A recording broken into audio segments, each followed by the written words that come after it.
पोता पोता अनस। बोलिए दादा जान।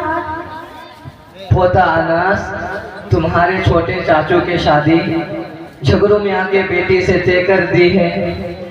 तारीख भी मुतय्यन हो गई, लेकिन वो तो तारीख पे तारीख बढ़ाते जा रहे हैं। चलो तो जरा चौपाल में सेठ मुकद्दर खान को बुलवा के पैरवी करवाते हैं। अजय सेठ मुकद्दर साहब जी।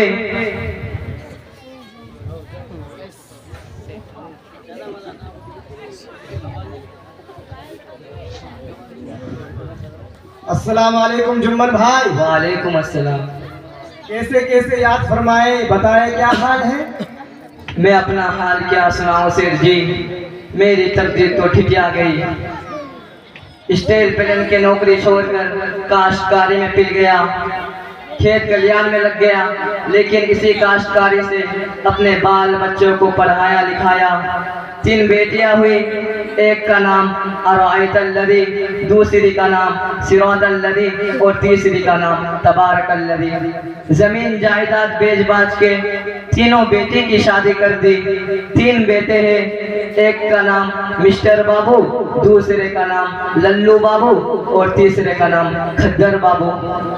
मिस्टर को तो BA पास करवाया, लल्लू को तो टेक करवाया और खद्दर को ग्रेजुएट करवाया। अरे जुम्मन भाई, ये ग्रेजुएट क्या है? क्रिस मोबिल का काम है क्या? अरे मुकद्दर भाई, आप सेठ बन गए यार, फिर भी आपको मालूम नहीं कि ग्रेजुएशन एक पढ़ाई का नाम है। अच्छा, तो आप ग्रेजुएशन बोल रहे हैं क्या? हाँ, वही ग्रेजुएशन, तो वही ना बता रहे थे आपको कि खद्दर को ग्रेजुएट बना दिया। अरे जुम्मन भाई, आपने अपने बच्चों को इतना कुछ पढ़ाए लिखाने के बाद भी आप इस कदर परेशान और टीचर क्यों बने हैं? अस्सलाम वालेकुम इमाम साहब, आइए तशरीफ लाइए। वालेकुम अस्सलाम। कहिए सेठ मुकद्दर खान साहब, मिजाज शरीफ खैरियत तो है? जुम्मन चाचा से गुफ्तगू है, कोई खास बात है क्या? खास बात क्या होंगे इमाम साहब, बस यही के एक जमाने के बाद जुम्मन भाई से मुलाकात हुई, लेकिन इनके ताबेदारी को देखकर मुझे बड़ा सदमा हो रहा है। तो यही इनसे दरियाफ्त कर रहा था कि जुम्मन भाई आप इस कदर परेशान और टीचर क्यों बने हैं? बोलिए ना जुम्मन भाई। क्या सुनाए सेठ साहब, बीबी मर गई, जमीन जायदाद बेच बाच के बेटी सबकी शादी करवा दी। सोचा था कि मिस्टर को तो BA पास करवाया तो उनकी शादी में 3-4 लाख रुपया आ जाएगा, और लल्लू को तो टेक करवाया तो उनके शादी में 6-7 लाख रुपया हाथ लग जाएगा। दोनों बेटों की शादी कर दी, लेकिन दोनों के दोनों समझी कंजूस और जालिम निकला, कुछ भी नहीं दिया। अब तीसरा बेटा बचा है खद्दर बाबू, जो ग्रेजुएट डिग्री वाला है, उनका शादी कोल्हा के झगड़ू मियाँ के बेटी के साथ तय कर दी है। लेकिन इस दफा हमने बाज़ाब्ता डिमेंड कर दिया है कि हमारा बेटा ग्रेजुएट डिग्री वाला है, इसीलिए आपको डिमेंड में एक KTM फटफटिया और सोने की अंगूठी, लोहे की अलमारी, एक भैंस, 2 गाय और 7 लाख रुपया देना होगा। लेकिन ये सब कुछ तय होने के बाद लड़की वाले तो टगर मगर कर रहे हैं। अच्छा, तो टगर मगर हो रहा है, यानी टाल मटोल कर रहा है क्या? जी। जरा उसका नंबर दीजिए तो। जी नंबर है तो, मगर याद ही नहीं है। दादा हमको याद है, लीजिए सेठ साहब। 712 921 1420। आप झगड़ू में बोल रहे हैं क्या? मैं शेख मुकद्दर खान। अस्सलाम वालेकुम मुकद्दर भाई। वालेकुम अस्सलाम झगड़ू मियाँ, तुम जहाँ कहीं भी हो अभी मुझसे मुलाकात करो। जी अस्सलाम वालेकुम मुकद्दर भाई। वालेकुम अस्सलाम। बताओ झगड़ू मियाँ, कहाँ थे? दरअसल बात यह है कि मेरी बेटी की शादी इनके बेटे से 32 मई 61-62 बरोज बुध होने वाली है। इस बुधनी के इंतजाम बात के लिए बड़े परेशान है, क्या बताऊं। बेटों की शादी कर दी। सब अपने बीबियों को लेकर अलग अलग हो गए। जमीन जायदाद भी नहीं, इसलिए तिलक सलामी और डिमांड तैयार करने के लिए मिंटू चौधरी से 2 लाख रुपए सूद पर लिया है। 25,000 रुपए आया है तो बड़ा अच्छा मौका है। वैसे भी आपसे लेने का इरादा था कि बाकी खर्चे के लिए सेठ मुकद्दर खान से कर्जा ले लेंगे। आपने बुलाया तो मुझको बड़ी खुशी हुई, तो आपसे कुछ कहे। तो बताओ झगड़ों में क्या बात है? कम से कम 20,000 चला देते तो हमारा कुछ काम हो जाता। अरे तुमको मालूम नहीं कि हमारे घर में खुद 53 आदमी का खर्चा है और उसके अलावा लोगों को सबका खैरात भी करते रहते हैं। हमारे तरफ से तो उम्मीद ही खत्म कर लो और जाओ के जुम्मन भाई की सारी फरमाइशें पूरी करो, क्योंकि सौदा अच्छा होगा तो पैसा भी ज्यादा लगेगा, क्योंकि तेरा होने वाला दामाद ग्रेजुएशन है। जाओ झगड़ू मियां। सेठ जी, अगर आप गुस्सा ना हो तो एक बात कहूँ। वैसे तो आपके सामने जुबान नहीं खोलना चाहिए, छोटा मुंह और बड़ी बात। ऐसा लगता है कि आप जुम्मन मियां का बेल बकवा रहे हैं। कुछ दलाली मिली है क्या? खामोश हो जा झगड़ू मियां। भिखारी 2 गोरी का आदमी मेरे सामने सवाल चलाता है। रहने दीजिए सेठ साहब, समझे साहब को माफ कीजिए। समझे साहब, सेठ साहब गुस्से हो गए, आप यहाँ से टल जाएं तो बड़ी मेहरबानी होगी। अरे जुम्मन भाई, आप कहाँ फंस गए? मुझे तो बड़ा सदमा हो रहा है कि आपका बेटा ग्रेजुएशन है और ये लड़की वाला झगड़ू 2 गोरी का आदमी नहीं जहेज देने में इतना डगल हो रहा है। मैं भी एक लड़की का बाप हूँ, मैंने भी अपनी बेटी की शादी दी है। मालूम है क्या आपको? लड़का सिर्फ मिडिल पास है लेकिन हैंडसम है, जहेज में कुछ मांगता नहीं। क्या फिर भी मैंने अपने बेटी को दुनिया भर का सामान दिया है? दीवान, गोदरेज अलमारी, fridge, washing machine, AC, cooler, 3 kilo सोना, 3 किलो चांदी, 3 सोफा सेट, दुनिया भर का सामान दिया है। हमने अपने नौशे बाबू को एक BMW कार, एक बुलेट बाइक, 51,000 की शेरवानी, 17,000 की जूता और 3,000 की चड्डी दी है। अरे बस कीजिए, आप लोगों की बातें सुनकर मेरा कान पिघल गया है। ऐसा लगता है कि आंखों से खून बहने लगा।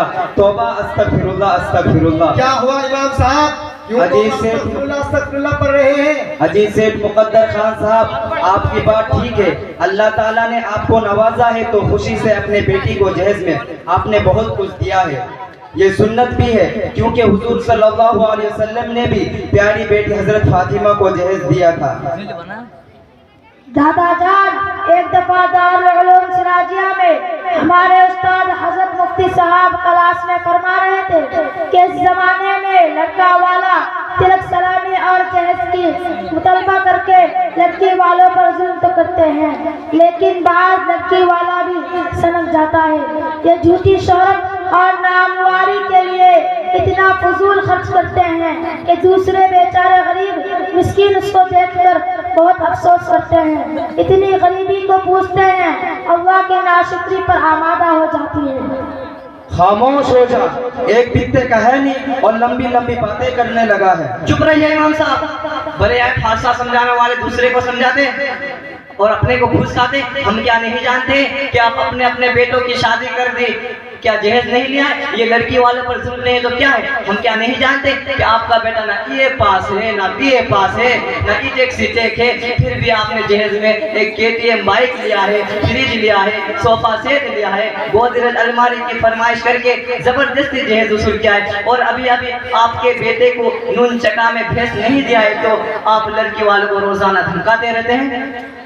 अजीज जुम्मन चाचा, हमने तो तिलक सलामी थोड़ा ही लिया है और लड़की वालों ने खुद जहेज में दिया है। आपको क्या मालूम नहीं? तिलक सलामी सुन्नत है। जाइए, जाकर हाल जोते, घास काटिए और गोबर उठाइए। चुप रहिए इमाम साहब, जरा होश में रह के बात कीजिए। एकदम से चुप रहे। अगर आप हमारे इमाम ना होते तो आपको कान पकड़ के भगा देते। अस्सलामु अलैकुम इमाम साहब। वालेकुम अस्सलाम। खैरियत से है मौलाना अरशद जाफरी साहब? खैरियत तो ठीक है अल्हम्दुलिल्लाह, लेकिन ये बहस फसाद का कैसे चल रहा है? कोई खास बात नहीं है। ये जुम्मन चाचा अपने बेटे खद्दर बाबू की शादी कर रहे हैं, जो लड़की वालों से तिलक सलामी और जहेज बेजा मांग चांग कर रहे हैं, जो बिल्कुल नाजायज है। अभी इनको समझा रहे तो खिसियानु बिल्ली खंबा नुचे हमें पर बरस पड़े और कहने लगे आपने भी तो अपने बेटे के शादी में जहेज लिया है, अगर हमने लिया तो कौन सा गलत कर दिया है? आप ही बताइए ना मौलवी साहब। इमाम साहब, आप मुताला कम है, तिलक सलामी हो या जहेज की मांग चांग सब नाजायज है। जहेज एक लानत है, उसके बाइस खानदान बाहो बर्बाद हो रहे हैं। आपस में नफरत, दुश्मनी और बागी अदावत की बुनियादें बढ़ रही है। मुस्लिम माशरे में तालीम की कमी ने शादी जैसे नेक और आसान काम को निहायत दुश्वार बना दिया है। दरअसल आज का मुआशरा लालच और हिर्स बन गया है, जिसका खमियाजा अब्बा की बेटी को भुगतना पड़ रहा है। बसा औकात वालिदैन के पास बेटी को समाना जहेज देने की ताकत नहीं होती, जिसकी वजह से बेटियां खुदकुशी करने पर मजबूर हो जाती हैं। बस कीजिए मौलाना, आपकी स्टेज वाली धुएंधार तकरीर खत्म हुई। अब जमीन पर उतरिए, आप अपने गरेबान में झांक कर देखिए। यकीनन आप एक बड़े आलिम हैं। आपका बेटा मौलाना चांद इरफानी भी आलिम है, मगर आपने भी तो अपने बेटे के शादी में 3 लाख नकद और एक KTM बाइक डिमेंड में लिया है। इमाम साहब, आपको गलत खबर मिली है, एक 98 नहीं मिली है। अगर यकीन नहीं तो समझी को बुलाकर पूछ लीजिए। लीजिए मोबाइल, अभी बुलाइए। अस्सलामु अलैकुम, आप मौलाना अरशद जाफरी की समधी बोल रहे हैं? जी। अभी थोड़ी देर के लिए तशरीफ लाने की जहमत गवारा कीजिएगा। अस्सलामु अलैकुम जी, फरमाइए, हाजिर खिदमत हूँ। बस सिर्फ अपनी बात दरियाफ्त करनी है कि आपकी समधी मौलाना अरशद जाफरी ने तिलक सलामी की मांग की है या नहीं? समझे साहब तो कुछ कहा था, लेकिन उनके साहिबजादे नौशा बाबू मौलाना चांद ने किसी दोस्त के जरिए फोन करवाया था कि 3 लाख रुपए और एक KTM देना होगा, वरना मेरे वालिद बहुत नाराज हो जाएंगे। वो आपको खुलकर कह नहीं सकता, लेकिन मुझको इशारा कर दिया था, इसलिए उस बात से बड़ी परेशानी लाहक हो गई थी। लग रहा था कि हटफेर हो जाए, मगर मैं ठहरा बेटी वाला, मरता क्या ना करता। 2 सालों से लॉकडाउन की वजह से सारा धंधा पानी बंद था। खैर खुदा खुदा करके कर्ज ब्याज लिया कर सारा इंतजाम करना पड़ा। बेटी वाला वैसे भी कहेगा नहीं देता, और जायज नाजायज सब दोहरा रह जाते हैं। दादा जान, आप तो जाहिल है, खेती बाड़ी में लगे रहते हैं, तो ये मालूम नहीं ये तो आलिम, मौलवी, इमाम सभी लोग तिलक सलामी और जहेज की मांग करके लड़की वालों को नर्क में डाल रहे हैं, और ये मालूम नहीं हो रहा है कि सही क्या है और गलत क्या है। कितना अच्छा होता कि हमारे उस्ताद मोहतरम हजरत मुफ्ती साहब को बुलाकर सही मसला मालूम कर लेते हैं, क्योंकि हम लोग मुसलमान हैं, अल्लाह और रसूल के मानने वाले हैं, आशिक़ रसूल है। अब ऐसा ना हो कि मेरा कोई अमल अल्लाह के नाराजगी का सबब बने। पोता, तुम्हारी बात तो ठीक लग रही है, चलो बुला लो अपने मुफ्ती साहब को। अस्सलामु अलैकुम व रहमतुल्लाहि व बरकातुहू। हज़रत मुफ्ती साहब, मैं आपका शागिर अनस बोल रहा हूँ। वालेकुम अस्सलाम व रहमतुल्लाहि व बरकातुहू। कहो अजीज़ा अनस, क्या हाल है? हज़रत मुफ्ती साहब, एक जरूरी मसला दरपेश है, अगर आप तशरीफ ले आए तो बहुत बड़ी नवाजिश होगी। अस्सलामु अलैकुम व रहमतुल्लाहि व बरकातुहू। कहो अजीज़ा अनस, क्या मसला है? हज़रत मुफ्ती साहब, ये मेरा दादा है, खेती गृहस्थी करते हैं, मेरे चचा की शादी है, इसलिए सलामी और जहेज की डिमांड कर रहे हैं, और लड़की वाला बेचारा परेशान है, और लड़की वाला बेचारा परेशान है, और लड़की वाला बेचारा परेशान है। ये इमाम साहब है जो कहते हैं जहेज लेना जायज है, सलामी लेना नाजायज है। ये मौलाना जाफरी है, ये कहते हैं सलामी और जहेज लेना दोनों नाजायज है। मेरे ख्याल है कि यह सिर्फ उन लोगों की जुबान पर है, लेकिन सच है कि ये आलिम, मौलवी, इमाम, जाहिल सभी लोग सलामी और जहेज तो लेती है। तो आप बताइए सही क्या है? हाज़िरीन किराम, निकाह हुज़ूर अकरम सल्लल्लाहु तआला अलैहि वसल्लम और तमाम अंबिया किराम की निहायत पाकीज़ा सुन्नत है। निकाह नामे 2 गवाहों के सामने इजाब व कबूल का ना बारातियों की लंबी कतार, ना तिलक वो जहेज, ना उम्दा से उम्दा खाने का नज़्म, ना सरफा ना खर्चा निहायत आसान है।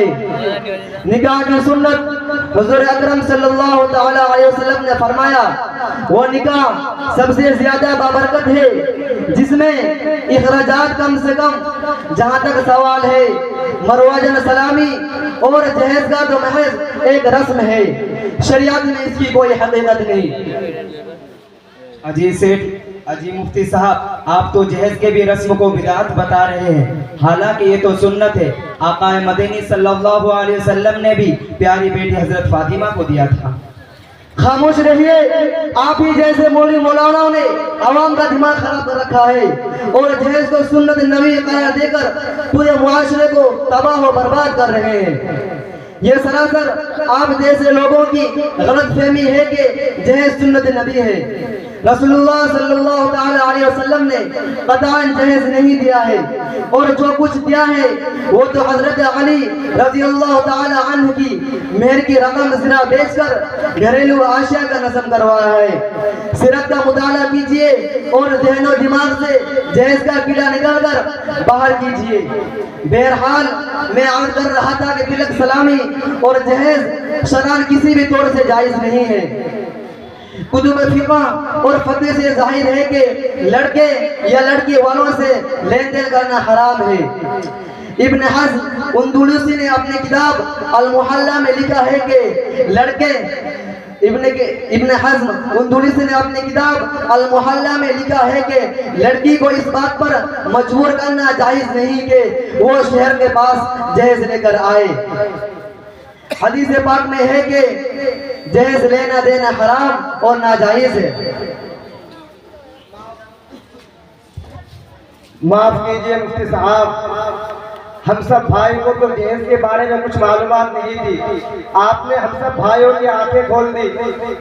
हम सब भाई आपके हर एक बातों पर अमल करेंगे इंशाअल्लाह। इंशाअल्लाह। अस्सलाम वालेकुम। वालेकुम अस्सलाम व रहमतुल्लाहि व बरकातहू।